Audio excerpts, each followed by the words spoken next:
Hey guys, how you guys doing? So you guys are welcome back to the channel. I'm super excited to be with you guys today. It's been wonderful. So this has been like the Thanksgiving weekend and a lot of things thank God for, and Black Friday was yesterday. People went out to get stuff at the cheap rates, and it's been really cool. It's been really wonderful. So today we're going to talk about what you should know before coming over to the United States, what you should know, and I'm going to channel to uh, accommodation, what you should know about accommodation.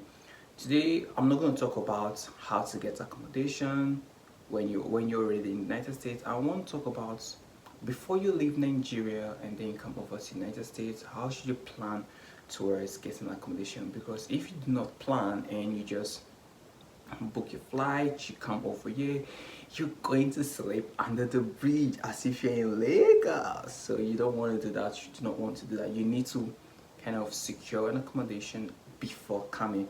It doesn't necessarily have to you don't have to really pay rent for the first 2 months or for the first month. Just like have someone you can stay with for a couple of days before you get your own apartment, and then you settle down. Now, what if you do not know anyone in the United States? You have no relative in the United States. Like myself, I have no relative in the United States. Like I have no uncle, no auntie, no cousin, no father, no mother, nobody in the United States. So how can you leave your home country to a new country where you have nobody? How are you gonna stay? How are you gonna survive the first few days? So what I always encourage people is to reach out to ISSS, that's ISSS, yeah, the International Student Body. Reach out to them and like, oh, I'm coming from this country, I want to come into the United States.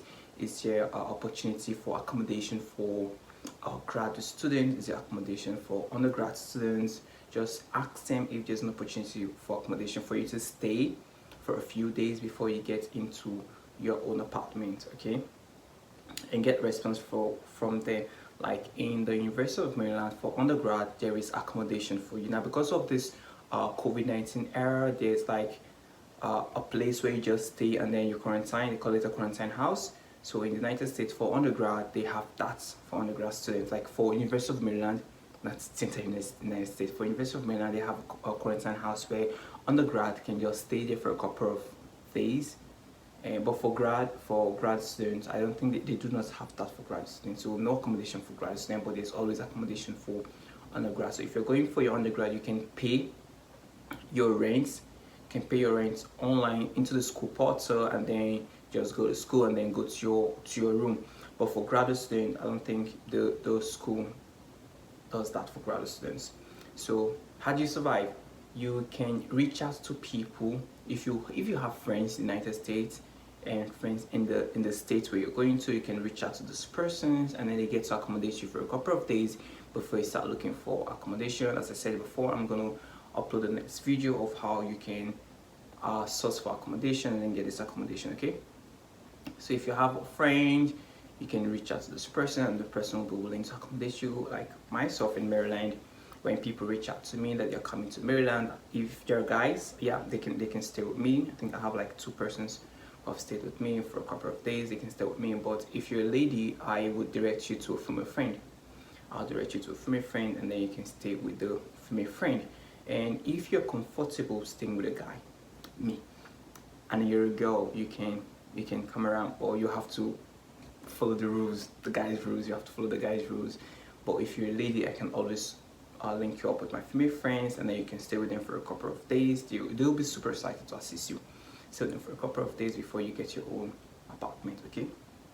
So you go to LinkedIn and then you try to connect with people who are from Nigeria and in the United States. So I always encourage people to reach out to Nigerians first.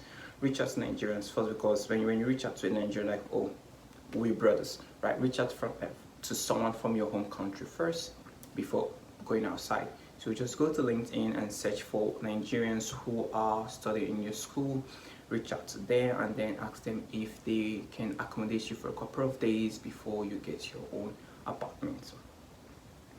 But if LinkedIn doesn't work out, you can email your advisor and then talk to your advisor. Tell your advisor to link you up to anybody in the lab if you're going to be working in a lab, or anybody in the research team. Tell your advisor to link you up with anybody you can stay with for a couple of days. Okay, you can do that. Just talk to your advisor. Your advisor will have so many people under him, and then he will link you up to some of the members on the research. And that's what works for me. My advisor links me up with some of the other researchers on the team, and then they accommodate me for a couple of days before I got my own apartment. Okay, so you can do that. And also you can go to Facebook. You can go to Facebook also. Your school should have like a Facebook page. Go to Facebook page or the Facebook group, and then try to connect with people there too, and then see how they can accommodate you for a couple of days before you get your own apartment. So this is how to survive the first few days in the United States. If you don't get an apartment or get a place to stay the first few days, you come and then you'll be frustrated. If you come during the spring period, early spring period, that's December, January period, where it's really cold, like you do not want to stay outside when it's really cold. Okay, you don't want to stay outside when it's really cold. So try to secure a place that you want to stay first few days of coming, and then while you secure a place, try to also start looking for an apartment, for your own apartment. It's not like in Nigeria where you can just squat with someone for a whole year or stay with someone for a whole year. You have to take care of yourself. Okay, you have to get your own apartment, get a roommate, just those things yourself, because over here you are on your own. Okay, so that is it. In the next video I'm going to talk about how to get an apartment, what you should look out for, how to sign the lease document, and then what to pack when you come into the United States. So that will be in the next video. Okay, so now you've gotten the right information. So go to LinkedIn, go to Facebook. You can also try Twitter and use social media. Go to Instagram and try to connect. You must learn how to connect to people. You must learn how to connect to people. Reach out, connect with people who are already studying in your school. Connect with them, send them emails, send them friend requests, chat with them, talk to them. Just try to appeal to their emotions so they can accommodate you for a couple of days before you get your own apartment. Okay, I hope this video was useful to you. If it was, you can like, subscribe, and then share with your friends, and I'll see you in the next video. Okay, happy holidays, happy Thanksgiving. Bye.